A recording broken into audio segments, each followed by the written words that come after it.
And away we go. Okay, so I'm glad we get to meet this week. We're going to do putting it all together, the nuts and bolts of bioidentical hormone replacement. If you hear some noise in the background, that's the cat.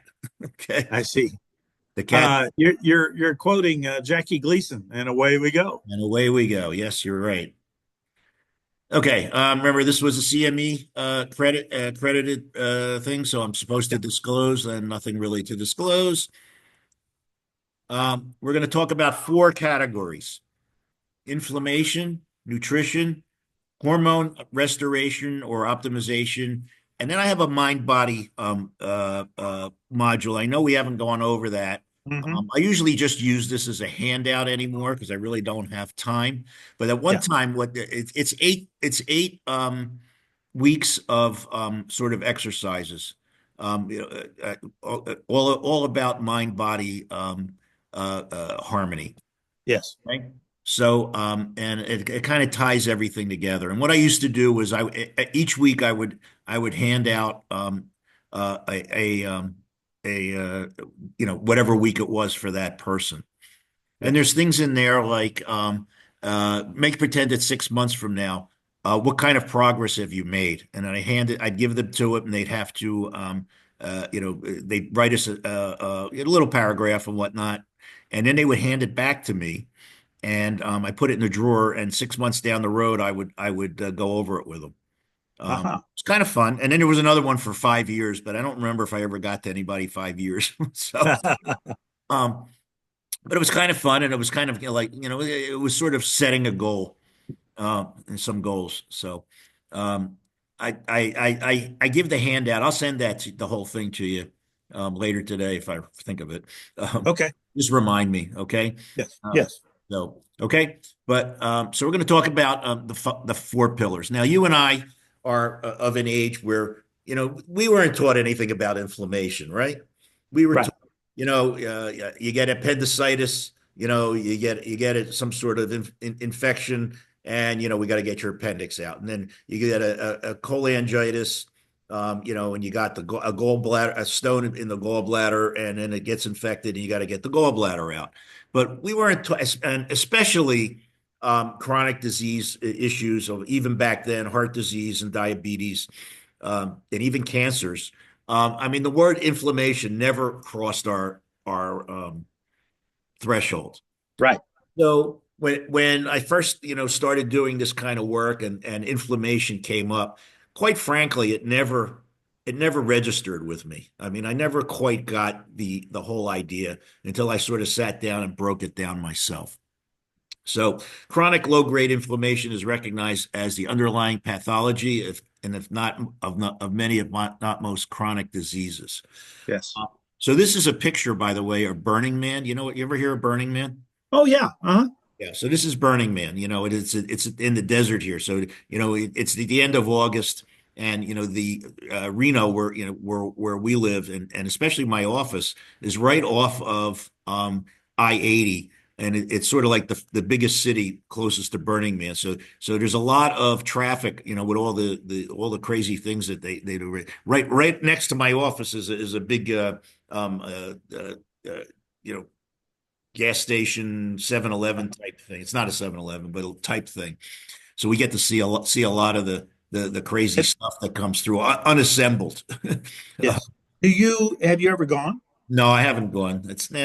I'm an indoor plumbing kind of guy. That's not for me. I Indoor can't plumbing. 80,000 people without a shower. No thanks. All right. So chronic inflammation was, I had a hard time wrapping my head around it. And again, neurodegenerative diseases, cancers, heart attacks, obesity, diabetes. And Dr. Halassa calls it chronic disease management now. Um, and so, so you can see here, like 2010, this was the first time I actually came across something like that, and it was really a sort of a novel concept to me, and things were sort of difficult to. It's hard to break out of if you're because I was in an insurance based regular doctor, um, Yes. mode. So it's difficult. It was difficult for me to wrap my head around it. Um, but there's a town had we ever told you about this, about Centralia, Pennsylvania? I don't recall. Okay. It's about 60 miles southwest of Wilkes-Barre. That's where I lived for 30 years. Okay. It was a coal mining town, and for coal was discovered in about 1859, 1860, somewhere around there. So for almost 100 years, it was Hmm. coal was king. And Pennsylvania was Northeast Pennsylvania was the perfect venue for growing coal. What you needed was cold, damp weather for 9 months out of the year, and hot, damp weather for the other three. And that's how the dinosaurs became gasoline. At least Ah, that was the first step.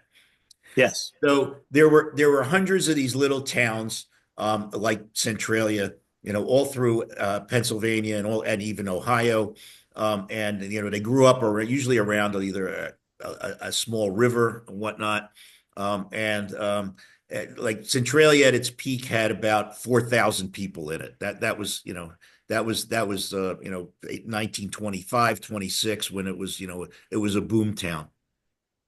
So by Yes. the 60s, most of the big coal companies had been put out of business. There was one of the coal companies dug into the river, in the Susquehanna River, and it flooded all of the mines in from almost Scranton all the way to Nanticoke, which 75,000 coal miners were put out of business in 2 weeks in Hmm. 1959. But Centralia was still sort of kind of still working. It was starting to go down. On the left-hand side, this is Centralia in 1962, on Memorial Day. So by hot, damp weather, I mean Memorial Day. So the last weekend in May, um, till about August 15th, that was summer, right? By Uh-huh. August 15th, the weather had shifted already, and then by the middle of September, it was pretty much winter already. So Uh-huh. pretty miserable existence, really. But these people put up with it. This was downtown Centralia in 1962. And for the Memorial Day, there was always a parade. Memorial Day parade, the town elders decided that they were going to have a cleanup and clean up the town and the surrounding mountains. So they solicited the 4-H club and the Boy Scouts and the Girl Scouts and the Red Hat ladies and what all this, any service club and that you could think of. Uh-huh. They collected 20 tons of trash, and Wow. they didn't know what to do with it. So, of course, one of the selectmen of the town owned a piece of land and sold it to the town specifically to dig a hole, make it a dump, dig a hole, and they could throw the trash in there, and then they would burn it, which is what they did. Okay. Unfortunately, by the way, they sold it to the town for 5 times what it was worth, of course, because it was a good old boys network. Um, Yes. Unfortunately, under the where they had dug the hole and dumped the trash and burned it was a coal vein that they didn't know about. Oh my. Yeah, and it caught fire. That was in 1962. It's still burning today. Wow. Yeah, it's still burning. And so when they realized that there was a mine a mine fire going on underground, they called one of the big coal companies, the Lehigh Valley Coal Company, who wanted $20,000 to put the fire out, which of course they didn't want to pay. So instead, what they did was they covered it over. They just covered it over with dirt. Well, that didn't really help. And Huh. and so by August, um, as you can see on the right-hand side here, cracks started showing in the earth, and smoke started coming out of town, out of hills and whatnot, Wow. right? And now they wanted $1 million, by the end of the summer to put it out, because then they had to go dig in there and get rid of everything that they had covered over. So, which of course they didn't want to do. So they just doubled down and pretty much just ignored it. So this was the summer of 1963. And as you can see, the smoke's coming out of the street, right? Wow. And the fire started to move, and unfortunately, it moved towards the center of town, not the other way. That's Oh the gosh. so this is one of the hillsides, and base in 19 so it became known that there was an underground fire, but of course, you know how politicians are. It's okay, it's no big deal.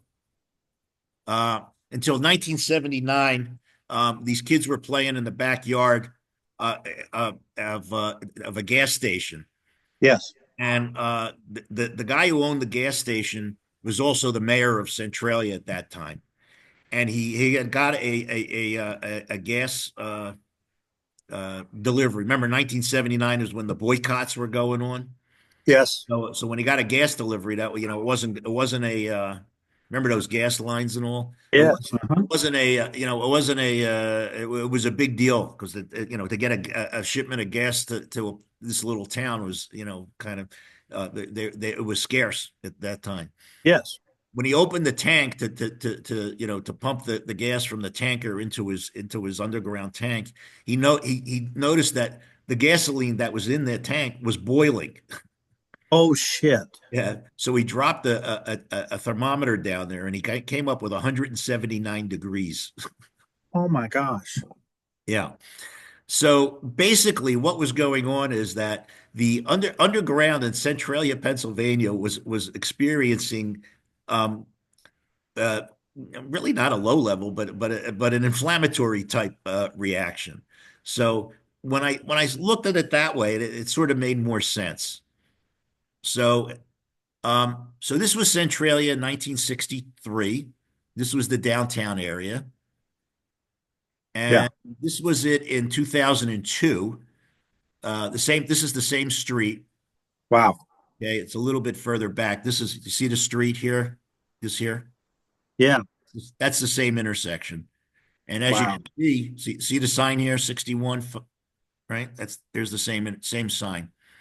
Um, so what happened was that they had the state of Pennsylvania had to condemn the town. They tore down all the structures because they were all catching fire, and they moved everyone out except there were seven families that weren't there. They were just old guys that had lived there their whole lives, and they said nobody knew could move in, and once they died off, that was that. So they're all gone by now. So the town is abandoned, and there's another town, the next town over, also had to be abandoned. And it cost the state of Pennsylvania $440 million, one, to control the fire and to move everybody out. So Good. $20,000 to $440 million. That's sort of like, you end up with an IV stick and you get a little inflammation, and instead of taking care of it, you let it go and you end up with a MRSA infection. Okay. Hmm. Okay. That's kind of how I look at it. So, Okay. Gotcha. okay. So that's Fascinating story. guys like us. Now I don't know how you are. I mean, you kind of get it. You get information. I guess it's more common now than it was 15 years ago for me. I mean, I kind of get it now. Okay. So there's acute inflammation, you get infections, you get burns, allergic reactions, cuts and scrapes and things like that. Right. Yeah. Um, and then there's chronic inflammation. And this is our disease model. All right. So chronic low level inflammatory disease. And there's ways to measure this. Okay. And the ways we measure it is, there's some Markers. yeah, serum markers, there's some urine markers, and there's ways to measure it and we're just talking about inflammation. I'm not talking about each individual entity, at least not yet. I like C-reactive protein. Okay. There's a C-reactive protein and there's an HSC reactive protein. We usually do the HS one. It's a marker for inflammation. It's Yes. produced in the liver, and it signifies the presence of vascular disease. The normal on a lab test. Now, when I first started, normal was 0 to 10 milligrams per deciliter. It's now usually considered 3.0. And optimal for us is less than 1.0. Okay. And so we measure it. And this is one I do just about every patient, every visit. And we want it to be less than 1.0. And the other thing that we look at is what's the difference between our patients today and where we started. So let's say Yes. we saw that this is the patient's second visit and it's 4 months down the road and they were 0.4 and now they're 0.9. They're both Yes. optimal, but something happened. Pay attention to something happened. If it went up by 0.5, there's a reason for it. So Yes. what has happened? Something's different and it's going in the wrong direction. Okay. If it's Gotcha. going from 0.8 to 1.3, well, that's not so bad, right? But it tells us that some sort of inflammatory process has kicked up between now and then. Now, it could be, and it's not specific, it could be what they're eating. In fact, most of the time, that's what it is. This time of year, when in January, when they start showing up, for their visits, and the C-reactive proteins went from 0.8 to 1.6. A lot of times it's, well, it was Thanksgiving, it was Christmas, I went to parties, da, da, da, da, da, okay. Uh, Okay. and so, it's not really specific for anything, but it gives us a clue that something's going on and we need to go find it. Gotcha. Okay. So this is a good one. I know there's SED rate. I don't know. I picked this one out. Um, Gotcha. Sometimes someone, they'll come from somebody else and they'll have a SED rate. I think 0 to 20 SED rate is considered normal. Yeah. I And think it's slightly different in men than women. yeah. Get what it is, but Might be yeah. 25. Yeah. But again, if you take about 2/3 of that, that would be your optimal. Okay. So Okay. 0 to 15, maybe 0 to 12.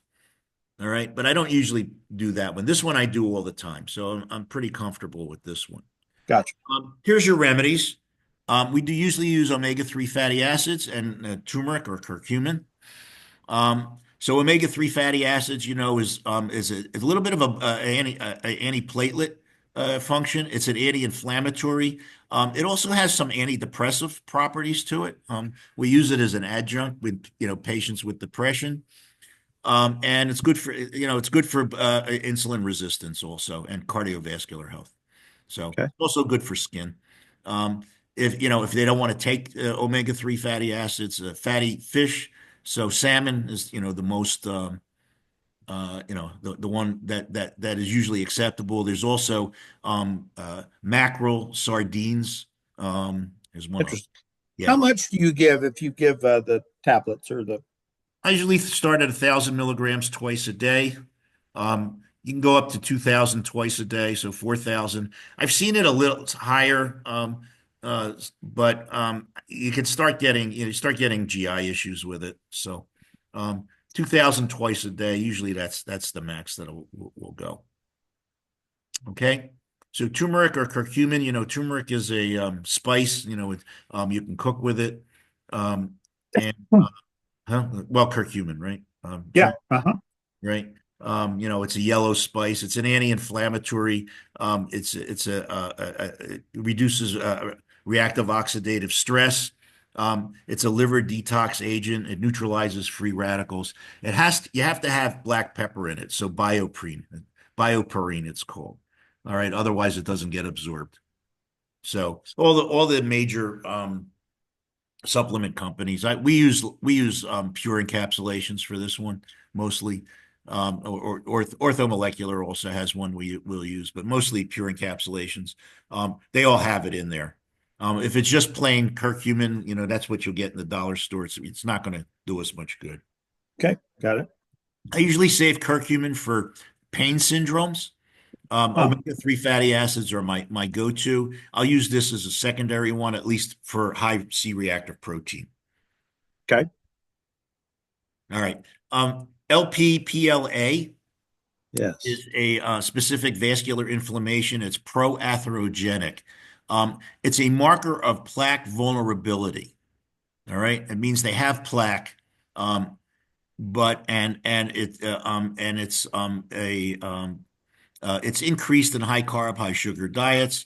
It's a prognostic of cardiovascular events.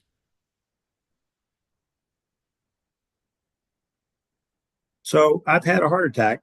Should I Mhm. be getting this drawn like every six Yeah, months? yeah, every 6 months to a year. Okay. Okay. And our go-tos here are again omega-3 fatty acids, niacin. Remember, niacin can cause flushing. The flush-free niacins, I think, are pretty much don't really do what we want them to do. You need the real deal. Okay, those flush-free niacins take out the what the chemicals that sort of neutralize fats and whatnot. And then you got fibrates and statins also. Okay. Do you buy into statins being bad for you or not? I, more bad than good, I think. Okay. Um, most of the patients that we see don't want statins. Yeah. I mention it. I tell them, I got a lady, I mean, she was in last week. She's doing a carnivore diet. Her total cholesterol was 529 and her Goodness. LDL was 360. I said, Wow. you know, we got a little problem here. And this isn't new. I mean, it was that a year ago. Yes. Um, so I try to get, I said, this is the standard of care. I mark it in the chart. I said, this is the standard of care. This is what we're supposed to do. No, no, no, no, no. Um, so I'm going to give you two other alternatives that work quite nicely. One is quite spectacular. It's called cyclodextran. Did we talk Huh. about that? Yes. Yeah, cyclodextrin works remarkably well for elevated cholesterol. The problem is that you need to get the pure stuff, and the pure stuff is expensive. It's like $250 a month. Okay. Okay. A new one that we've come across, and it seems to do pretty nicely with minimal to no side effects, is grapefruit seed extract. Huh. And so we're using that. That's kind of been one my go-to for high cholesterol now. It seems we're getting much better results than we would get from like red rice yeast or garlic and all the other stuff that we use that doesn't really make a whole big dent in the patient's cholesterol. What was the first thing before grapefruit seed? Cyclodextrin. Cyclodextrin. Yeah. So cyclodextrin is it's a binding agent actually. It's used in a lot of things, a lot of food prep, sort of uh, prepared foods. Okay. Um, and they use it. It's got a cyclic ring, and they use it to sort of the bind components together. That resveratrol company I work for, the Longevinex, actually has it in their resveratrol product. Um, Oh, and that stuff like 20 years old. I mean, that stuff was formulated 20 years ago. Um, and it's come out now that the cyclodextrin is really good at pulling out cholesterol from the blood cell yeah. from the cell walls. And and Do and you use any red yeast rice? no. No, I've been using the grapefruit seed extract, and I've had high cholesterol for a long time, and I took statins for a week, and I couldn't get out of bed. So, Ah, okay. um, I mean, I thought I was an old, this was 10 years ago or 15 Yeah. years ago. My total cholesterol last time was 206, and the LDL was 112. That's pretty good for me. Hmm. And I'm pretty careful what I eat. Mine's mostly genetic. I mean, my grandfather uh, had 7 heart attacks, according to the folklore, and my father had 3 or 4. So it's in our family. So Wow. Okay. um, because I'm pretty, I bought into the low fat, no fat diet way back when, Yes. and even today, I mean, Judy here is, I sent you a picture of her. Judy's Italian, She cooks Italian. So, Yes. Uh-huh. and a lot of times I say, I can't eat that. She doesn't cook with Crisco anymore. She uses olive oil, but I just, she says it's stir fried. She'll make vegetables and I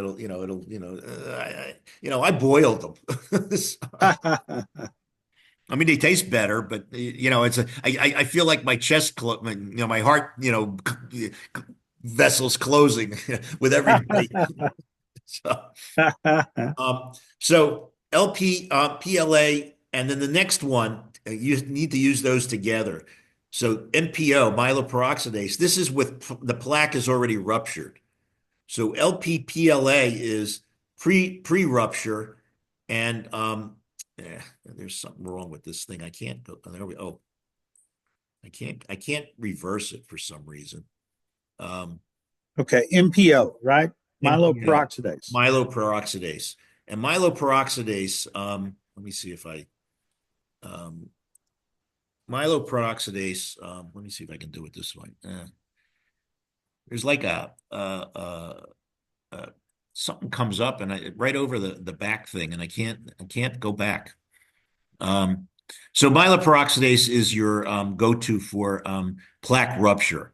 LPPLA is plaque vulnerability. Myeloperoxidase is plaque rupture. Okay, so those two Okay. will give you a pretty good idea about coronary artery disease. Okay. Okay. Um, so those are our go-tos there. So you have C-reactive protein, LPPLA, and myeloperoxidase. Okay. MPO. Okay. Gotcha. Okay. And I'm not sure how in depth we need to go about nutrition. I think this one we all pretty much beaten to death by now, Yes. right? I mean, we all know um, that you know the standard American diet with salt and sugar and high fats aren't good for you. Going to McDonald's 3 times a week a day is not a good thing, right? Yes. Yes. We all know that. Okay. Um, the items in the orange here on this little sort of chart are different food entities. At the top there, you see vegetables, fruits, grains that are deficient in considered RDA deficient. So, and although I'm not sure what that means by oils. And at the bottom, sugars, fats, and salt, as you can see, are way overindulged. Yeah. So that's kind of considered the root cause of inflammatory a lot of the inflammatory issues. Um, Okay. then there was this. You remember this, the food pyramid? Yes. Yeah, this was a disaster, right? Uh, Yes. yeah, remember the food pyramid? 6 to 11 servings of grains and cereals and pasta a day. So you remember Fruit Loops and Frosted Flakes were a part of a healthy breakfast, That's right. right? And then vegetables. Okay, we'll take that, and then dairy and meat here, and oils and fats. When really it should have been pretty much inverted. So. Yes. Uh, so this turned into a disaster, and um, uh, and so what happens? So we get excess body fat, we get insulin resistance, chronic inflammation. Insulin resistance results in increase in triglycerides, blood sugar abnormalities, inflammation. You end up with sleep apnea, blood pressure, waist circumference, and then chronic diseases. So strokes, heart attacks, gallbladder disease, pulmonary disease, non-alcoholic fatty acids. Okay. And then we've talked about polycystic ovaries, right? We've talked about gallbladder disease and hormones. So, um, and remember, estrogen excess and endocrine disruptors with excess estrogen is a source of root cause of gallbladder disease. Am I going backwards? Hmm. Yeah, going backwards. Okay. So macronutrients and then micronutrients. Um, um, what we're looking at is a pro-inflammatory state. You're going to get increased TNF alpha, increased interleukin 6, decreased nitric oxide, and increased reactive oxidative stress. Okay, so basically, we're setting ourselves up. I remember when I was growing up, my mother worked for Tasty Cake. Did you ever have a Tasty Cake? No. Okay, Tasty Cake was sort of like the Little Debbie's of Philadelphia. Oh, I see. Okay. Yes. They sell it out here. I couldn't believe when I moved out here because one of their claims to fame is they would only sell it in the Philadelphia area. Um, they were way better than Little Debbie's, and it was all made with lard. Um, we would have it, for dessert every night. Salisbury steak, mashed potatoes with gravy and a Coke, and there was no such Uh-huh. thing as Diet Coke, right? And then Yes. during the week we would have chocolate cupcakes. It came in a package of three, in wax paper, and it was an art when you opened it. So if you opened it real quick, the icing came off in the paper, and then you would eat the icing with your finger. Or if you did it slowly, the icing stayed on the cake, and then you'd have the whole cake, right? Yes. So that was Okay. Monday to Friday, Monday to Thursday, actually. We would have a tasty cake, chocolate cupcakes. Uh-huh. Friday night, we would have butterscotch crimpets. So this was a white cake with butterscotch, icing.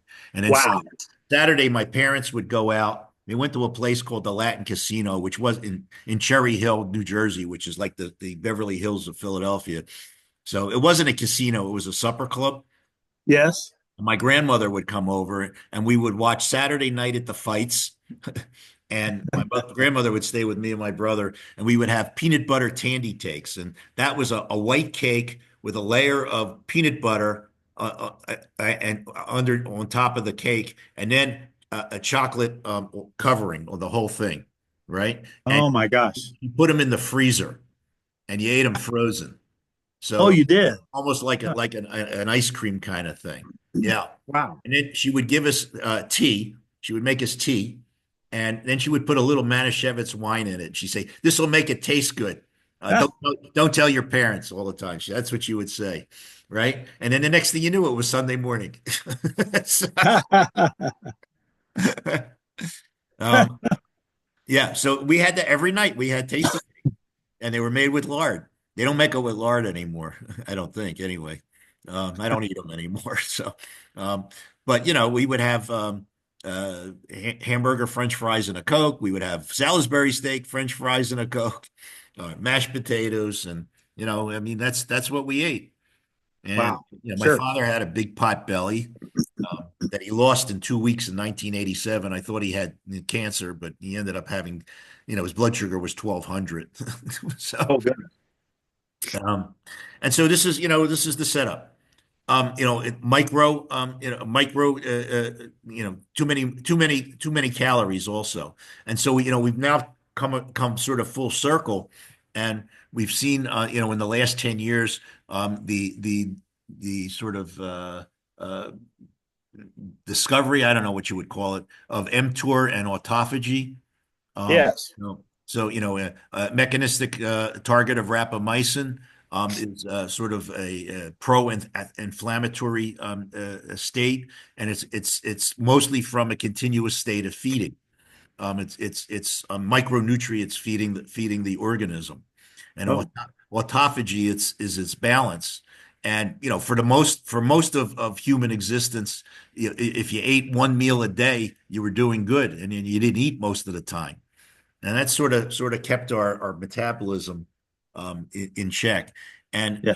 historically, your feeding time should have been about 4 years with a 20-hour, I mean, it's 4 years, 4 hours in a 24-hour period, and 20 hours of basically a fast. Hmm. We've sort of modified it to 8 and 16. Then that's considered intermittent fasting. But those of us who indulge, all day long, we snack all day long, and we basically eat 20 hours a day, and and sleep 4 hours a day. Yes. And that's one of the caloric restriction is one of the sort of the hallmarks of longevity. Um, and um, and that's what rapamycin does. It actually mimics caloric restriction or intermittent fasting Huh. in proper doses. So this is sort of the same schema, but we end up with obesity because we have an excess, basically, of macronutrients. These are the micro or macronutrient content of a bunch of different diets that have been around. I don't know what the latest one is, but so one of the early ones that was more fat and carbohydrates, sort of these are carbohydrates down here. These are proteins. These are fats. So more protein and less carbohydrate than the sort of the standard American diet. This was called Sugar Busters. I know nobody looks at this one anymore, but Huh. it's pretty close to the Zone. You remember the Zone, Yeah. right? And then Atkins had mostly protein and fat, and then saturated fat. So Atkins was 90% either protein or fat. Yes. So these are some, and this, remember Dean Ornish? I remember Yeah. he came to Wilkes-Barre, and he sold out the theater. It was a big deal. He was a big Mahaff, and he was a no fat, low fat guy. Um, and I don't know if he's still around or if he's altered it or not, but he was pretty well. He was the medical doctor. This is what you do, kind of thing. Oh, Um, he was amazing. Yeah, you're right. yeah, yeah, and it all turned out to be pretty much a disaster. Yeah. And so these are the the vitamins, fats, minerals, amino acids, and there's certain companies that will actually measure all of these.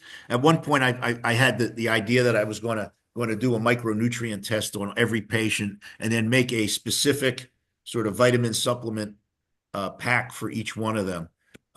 But it got to be horrendously expensive. It got to be like $600 to $800 a month. Um, Oh, I see. so that didn't work out. Matching vitamins to the type of diet you were on. Yeah, well, we would do a micronutrient test. I think I have a sample of one coming up, Oh, I see. Okay, gotcha. and match. If you were low, or we try to get you into the upper medium deal. So, lots of different vitamins. There's lots of different disease issues. Vitamin A is low. Patients low in vitamin A have eye problems. Macular degeneration, poor night vision. Vitamin C, vitamin K, and calcium with teeth and gums. Biotin for hair. But you see on here all sorts of other maladies from different vitamin deficiencies. So Yes. it sort of behooves us to try and get some of these things at least balanced. Okay. Blood sugars, well, we know all about that. Okay. And elevated blood sugars. Now, I remember when I was an intern and a student back in the day, so, I was a medical student in 1976. Yes. In the hospital, a patient would, if your blood sugar was under 200, that's good enough. Right? Were you around then? Doing Yeah. 200 was good enough, huh? Yes. Yeah. Then it became 125. That sort of became the gold standard. Somewhere along the line, I think it was Boston University, did a study. I think it was in the late 80s, maybe, or early 90s, where they attempted to keep the fasting or the blood sugar between 65 and 75 at all times, and they would do 6 finger stick blood sugars a day. This was before there was the continuous monitors, right? Yeah. Well, have you ever done a fasting blood? I mean, a finger stick blood sugar? Oh, yeah. You ever do two in a day? Yeah, they create rawness. Yeah, you're Yeah, no right. kidding. 6 a day, every day. That was their Oh, recommendation, right? I remember I went to, where was it? I went to a beach town, and it was a conference. They had a conference where they would have like classes in the morning, like from 8 to 12, and then you were off the rest of the day. I think it wasn't Virginia Beach. It was around Kitty Hawk. You know where Kitty Hawk is? There's a yeah. Nags Head. That's where it was. Nags Head, North Carolina. Nag's Head. Yes. Mhm. Yeah. And it was like, and then they would come out with these crazy things that, well, what's wrong with that?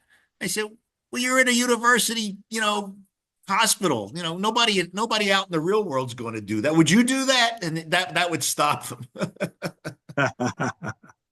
They don't think. Anyway, so we kind of come to a normal blood sugar of 60, fasting blood sugar, 65 to 99. Now I don't have it here. I can get you the source. I have it somewhere. Um, I can get you the paper on it. Okay. Okay. 65 to 84 is more or less ideal. For every point over 84, there's a risk of developing a diabetes in some form or another. And it could be hypoglycemia, hyperglycemia, or frank diabetes of about 4% per point over 84. So I calculate this again with every patient. So let's say your fasting blood sugar is 94. Yeah. That'll give 94 minus 84 is 10 times 4. That'll give us a 40% risk of developing diabetes over the next 5 to 10 years. Huh. Wow. And Okay. then we follow that also. So the next time, let's say your blood sugar is 89. Now your 89 minus 84 is 5 times 4 is 20. So we dropped our risk from 40% to 20%. I got you. Okay. And this is one that kind of the patients pay attention to. They'll, some of these things, if I tell them myeloperoxidase, they sort of roll their eyes. But if you tell them their blood sugar, is showing us a risk of developing diabetes of 40%, but doc, it's normal. Yeah, Yeah. 99 is normal. 99 gives us a risk of 60%, right? Yes. That's more than one, that's more than one and two. Yeah, it's in my family, it's this and that. That one, so that normal, that really makes that they pay attention to. So every point over 84 in a fasting blood sugar, there's a 4% chance of developing a diabetes, a blood sugar abnormality within 5 to 10 years. Okay. Yes. And it tells us, Gotcha. okay, we have time to do something about it, but if you don't, here are the odds. Okay. We Yes. measure insulin. And I don't have the units here. Sorry, I can get them. 2.6 to 24.9 about is considered normal. And this is one of those wide ranges. Remember, this is the two standard deviations, the 95.4%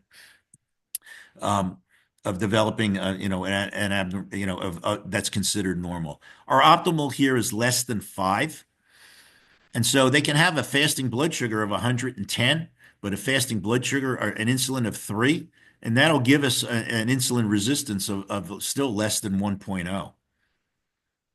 Okay. So Okay. insulin resistance, this is your calculation. Fasting blood sugar times fasting insulin.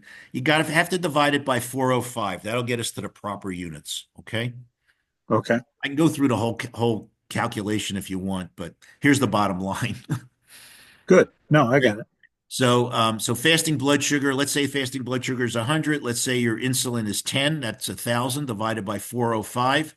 So 10 divided by 405 is about, 2.4. Okay. Normal is less than 2.9. Optimal is less than 1.9. And Yes. this Okay. is again something you can follow along. I usually get out the patient's last, lab values, at least one, sometimes two. And if they've been with me for a while, sometimes I'll go back and all the way to the beginning. Okay, here's where we started. And I'll print them out and I'll have them in front of me. Okay. Gotcha. Kind of the way I do it. Homocysteine is another good one. Homocysteine is a protein that's excreted with damaged arteries. It shows an increased risk of blood clotting, strokes, heart attacks. It's basically a B complex deficiency. Okay, so normal is every lab will give you something different. Some of them will tell you 15. We wanted normal's less than 11. Our goal's less than 10. Okay. Okay. So you're And thinking uh, B12 folate yeah, yeah. And, deficiencies. and you need methylated B12 folate. Right. Methylation problems. Right. Okay. Regular B12 folic acid's not going to do it. Right. So correct. Vitamin D, we've talked about this a lot. Remember, our goal is 50 to 80. You remember how we calculated that? Yes, I do. And for every 1,000 units, it will increase vitamin D3 by about 8 points. Okay. Okay. So Gotcha. 5,000 unit vitamin D3 will increase your lab value to about 40.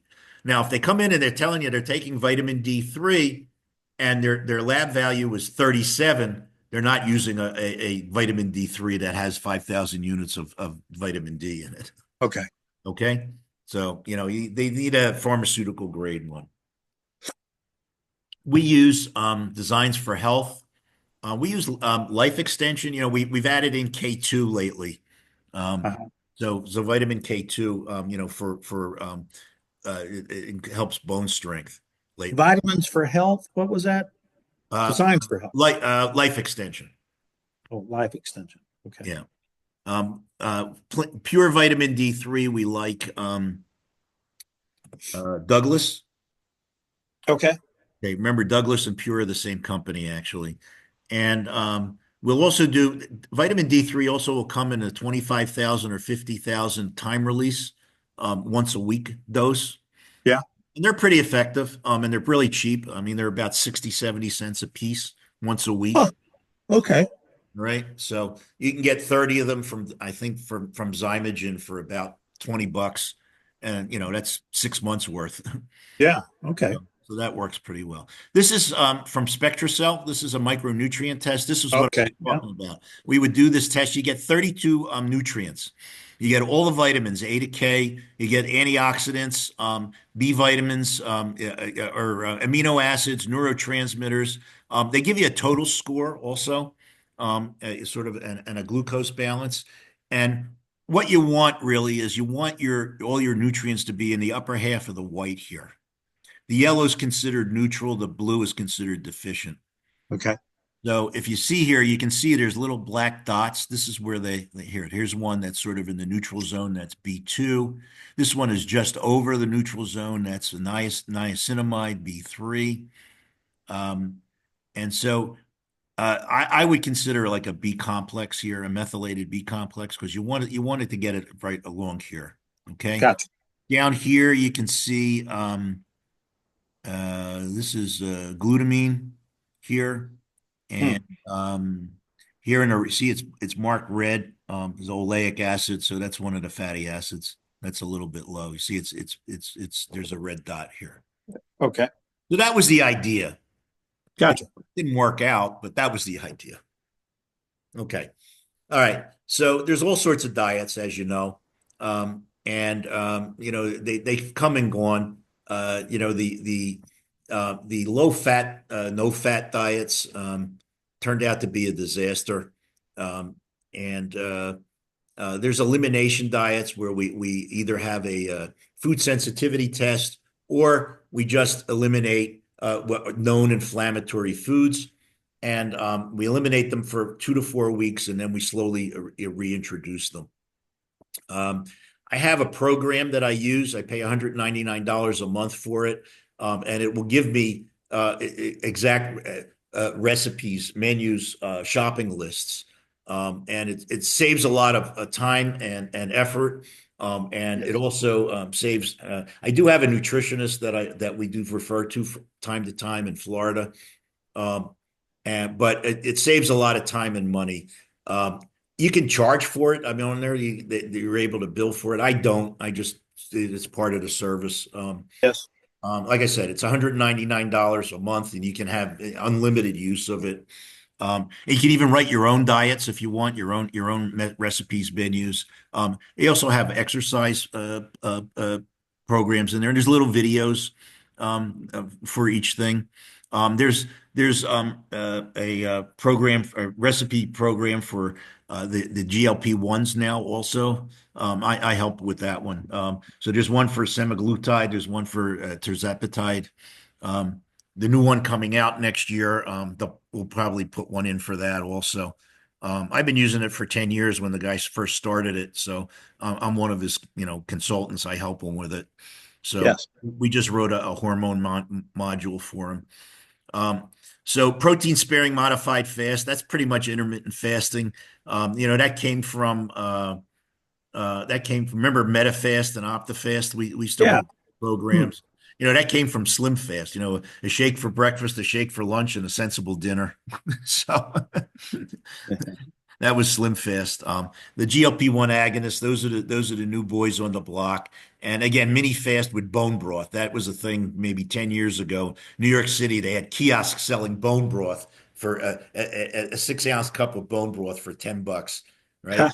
Yeah. When I saw the recipe for bone broth, I said, my grandmother from the Ukraine made bone broth and didn't know she was making bone broth. My grandmother would have been a millionaire. Yes. Right. So these are sort of quick start diets. Keto and paleo. There's a differences between them. In menopause patients, you want to be careful with uh, uh, you need high cruciferous vegetables. Um, Thyroid patients, you need low cruciferous vegetables. I think that's what that third one is here. That's not clear. And then high protein, and you need animal protein to increase testosterone levels. Different diets you can use for different maladies. Again, we talked about the standard American diet. You get blood sugar spikes and lipid spikes, increased Yes. oxidative stress. You get postprandial dyslipidemia, which is an independent factor for cardiac development. Yes. Food sensitivities, symptoms here, headaches, chronic sinusitis, low energy, depression, mood swings, and then the skin irritations, eczema, joint aches, difficulty losing weight. So different food sensitivities. This is an elimination diet. This was one from the IFM, 2013. Green is go, yellow is sort of neutral, and orange is stay away. Um, so so this is a chart. You can get this online, or I'll send you these slides if you want them. Um, if I haven't sent them to you already. So Yeah. this Gotcha. this is a chart you can use. I don't know, we'd hand it to the patients. I don't know if anybody looks at it or not, but Yeah. at least it's a categorization. Um, Anti-inflammatory diet. So white flour, white sugar, dairy. Those are the bad guys. Yes. Okay. Um, and nightshades. So nightshades are potatoes, tomatoes, eggplants, and all peppers except black pepper. Okay. So the good guys, fatty fishes, grass-fed lamb, buffalo, certain nuts and seeds, especially if they're, we do a food sensitivity test because sometimes you'll see they're allergic to walnuts, but they're okay with, macadamia nuts. Yeah. So we use that all tests. All test. Got 184 items in it, and pretty much every food category. And I think it'll test for 10 or 12 different nuts specifically. Dark green leafy greens, different colored fruits, extra virgin olive oil, um, moist heat cooking. So, boil and low temperature. You don't want to be overcooking things. Certain spices, and then the bad guys. We know what these are: trans fats, refined sugars, high glycemic index foods. Remember, high glycemic index foods include certain fruits, watery fruits. So when the patient bites into a fruit, if they get all wet and sloppy and they need a paper towel or something to dry their hands off, those are high in sugar. I Uh, see. the Yes. neutral So one, like watermelon, that kind of yeah, thing? watermelon, honeydews, those kinds of things. They're high in sugar. I mean, their glycemic index is 72. It's the same as a Snickers bar. Ah, It's better for you than a Snickers bar, but it is. Neutral are sort of the neutral what fruits that would be like apples and those kinds of things. yeah. Oranges and grapes are high glycemic index fruits also. Um, but apples, bananas are sort of medium grade, and then Okay. the best of the best are the berries. So Yes. blueberries, strawberries, cranberries. Those are the best of the best, and raspberries. Okay. Those Okay. best of the best. Okay. Yes. Uh, cow's milk is not really great for us. I know Uh-huh. we've been using it. We were all grew up on it, but it's not really great for us. And you remember when we switched from regular milk to 2% milk and how terrible it tasted? Yes, I know. And then we went to 1%, and that was even worse. And then finally we got to no fat milk with and then you looked at the regular milk and you look at the regular, oh, I can't drink that stuff. So dairy's not great for you. Um, this is just a schematic, improvements or what happens with an anti-inflammatory diet. So basically, it's good stuff. Okay, it's good for you. Gotcha. Here's a list, the autoimmune protocol. Sort of just a list of what's good for you. What should be in, Gotcha. and so again, white flour, white sugar, dairy. Basically, stay away from those, and you're okay. Uh-huh. Okay. And these are these are the things to be careful of here in your autoimmune protocol. All right. So you see your sweeteners here. Xylitol was at one time considered the savior of the diabetic, but I guess that turned out to be not such a great thing. Oh, that was the one that caused the anal leak, Yeah. right? Yeah. Okay. And again, the nightshades, potatoes, tomatoes, eggplants, and peppers are not great for you. Um, Um, my wife likes to get the small potatoes that have the skin on it, the purple potatoes, right. and we cook the whole thing. Right. A little better? Yeah, a little better. Yeah, again, everything in moderation. Gotcha. I mean, Okay. I tell them, I said, if we're going to do this, this is a Judge Judy deal. It's Yeah. a yes or a no. Same thing with a gluten-free diet. I mean, what are you going to do? Yeah. It was Thanksgiving. You're going to tell them not to eat cranberry sauce. Yeah. Okay, but not eat cranberry sauce every day of the week. Yes. That's the key. Gotcha. Protein sparing modified fast, about 5 to 800 calories. We used to do that, use HCG, which we can't get anymore with this. 1.5 grams per kilogram of ideal body weight, high quality protein. Um, and again, 8 to 10 glasses of water a day with a pinch of sea salt in one of them, and does well. Protein, a sort of rule of thumb, the size of the palm of your hand is the amount of Gotcha. protein, and then vegetables would be 2 scoops. Like you're at Okay. the buffet counter, at the casino here, and you reach in with a hand and you take 2 scoops of your hand. Gotcha. That's considered sort of And that's each vegetable and then two vegetables per thing, or yes, yeah. something like that. Okay. Yeah. Gotcha. This is kind of a feeding schedule for a protein sparing modified fast. And so liquid proteins in the morning and the dinner here. Gotcha. Okay.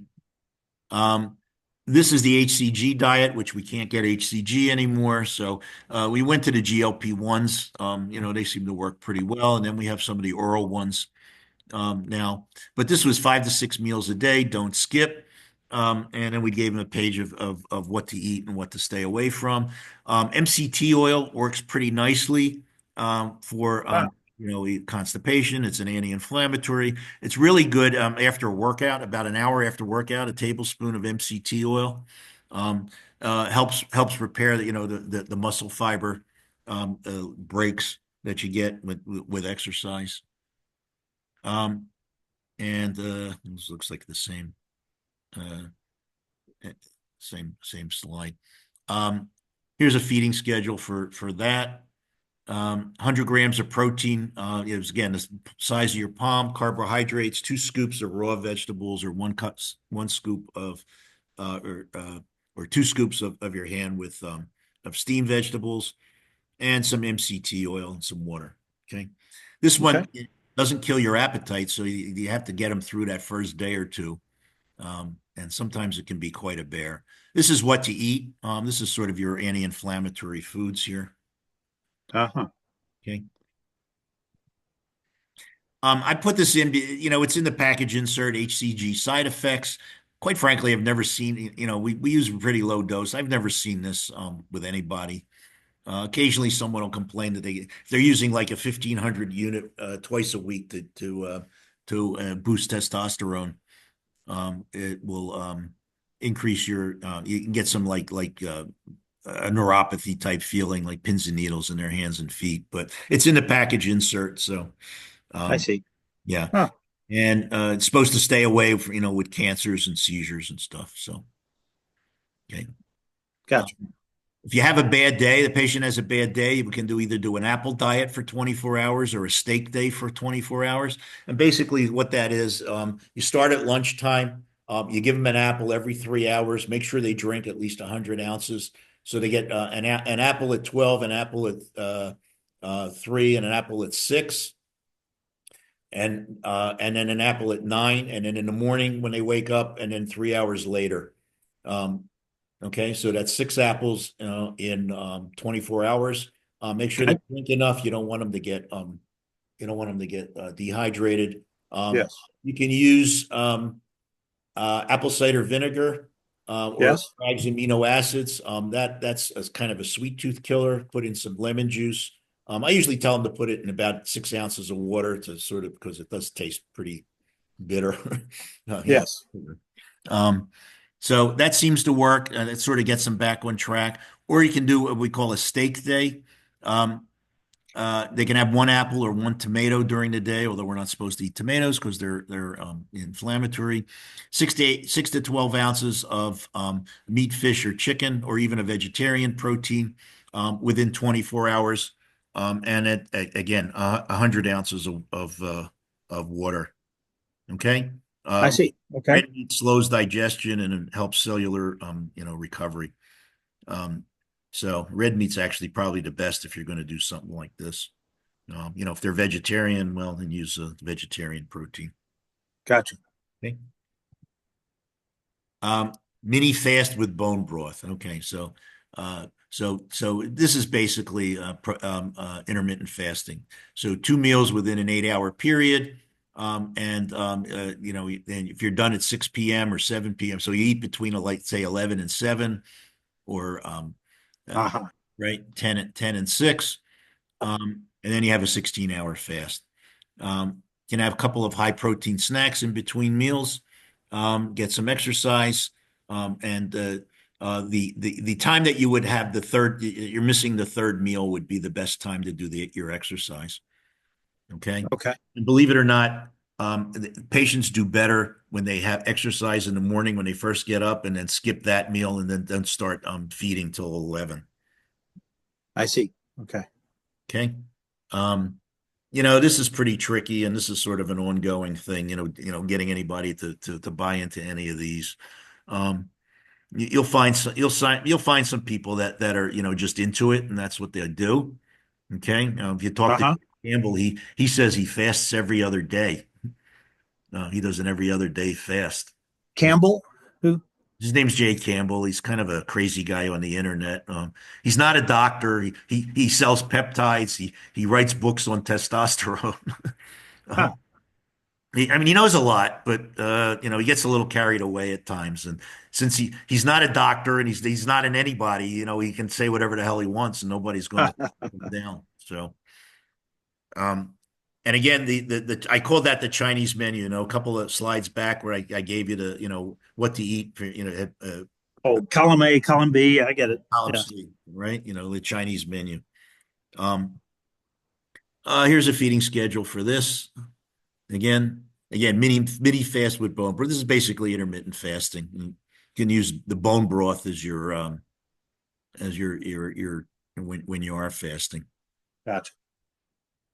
It looks like we're going backwards. Okay. And then, so this was my grandmother's recipe. My grandmother, who came from the Ukraine in 1885, right? Huh. She always had some either meat or chicken boiling on the stove continuously, right? Yeah. I mean, always. I mean, you go to her house, yeah, there it was, and you didn't know she was making bone broth, right? And fills the cup. So I put her recipe in here if you want it. Um, Basically a whole chicken, and you boil it low. I pull the skin off because I'm no fat, but the experts say you leave it on. Um, I like a lot of dill. We put a lot of dill in it, celery, onions, turnips, parsnips, and basically just boil it for at least 24 hours. Every couple of hours, you got to check the pot though, because the water is going to boil down. Yes. Okay, so it has to have boiled for 24 hours to make it bone broth. All right, that's how long it takes to get the marrow to leach out of the bones Okay. when you're simmering it. Okay, keto versus paleo. So keto diet is at least a 70% fat diet, 5% carbs, 25% protein. Paleo is more balanced. Gotcha. Okay. And these are what's allowed, what's not allowed. So basically the difference. So no grains, um, pretty much no fruits on a paleo, or yeah, right. And starchy vegetables, here none, beans and legumes, none on either. No dairy for paleo. So basically, keto is pretty much, 70% fat. It's all fat, 80% fat. Gotcha. Okay. Like I said, we have some people that are on this carnivore diet. They're eating steak and sausage for breakfast. I mean, continuously. I don't know. It would be disgusting to me, but Right. they do lose weight, and they're other than their cholesterol, their their uh, other parameters, get better. Their blood sugars get better. Their blood, Huh. pressures get better. This is just a sort of a Venn diagram. So dairy and low carb fats are in keto, and nuts, seeds, and starchy vegetables, and then meats and leafy vegetables and healthy fats from both. So okay, this is the Yes. macros for paleo. Um, and again, different. Gotcha. Got it. Okay. Um, 50% vegetables. Okay. yeah. Got it. And here, this is what to eat. They're all Got it. pretty much different the same on the same theme. And again here, what not to eat. So grains and cereals, vegetable oils, sugar, dairy, right? So there you go. All right. Keto is a high fat diet, Yes. right? You got high fat, sort of moderate protein and almost no carbs. And this is what to eat there. Grains, sugars, and tubers, which is potatoes. Anything that grows from underground is considered a tuber. So that would include carrots, actually, too. Yes. Another sort of just comparison between the two. Uh-huh. Okay. How we doing on time? Now you're yawning. Yeah. We I'm keep pretty going, or sleepy. you want to stop here? Yeah. Let's stop here. You don't mind? Nope. We're good to go. Good. Good. Yes, sir. Thank Okay. you. So so we did the inflammation, and we did the diet. So we'll do a summary of hormones next. Okay. Excellent. Okay. All right. Thank you. Anything you need? Any questions? No, sir. All It's right. good. Thank Um, you. we're good next week. The week after, I think I'm going to be at AMMG. Uh, Okay. Got it. no, I think Wednesday I'll be home. I'm leaving Wednesday night. So Okay. okay. Great.